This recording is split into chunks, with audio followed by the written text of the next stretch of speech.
ആർത്തലച്ചൊഴുകുന്ന ഗംഗാവലി 9ാം നാൾ ഉത്തരം നൽകി. അർജുന്റെ ട്രക്ക് അടിത്തട്ടിൽ തന്നെയുണ്ട്. നാവികസേനയുടെ സോണാർ പരിശോധനയിൽ ട്രക്കിന്റെ സാന്നിധ്യം തിരിച്ചറിഞ്ഞു. കരയിൽ നിന്ന് 20 മീറ്റർ അകലെ 15 മീറ്റർ ആഴത്തിലാണ് ട്രക്ക് കണ്ടെത്തിയത്.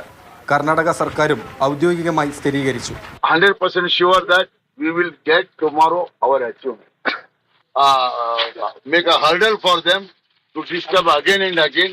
We will finish it tomorrow by itself, and we will make the arrangement. Tomorrow we have another plans to change that course of the reverse action, and our drivers can go to that point.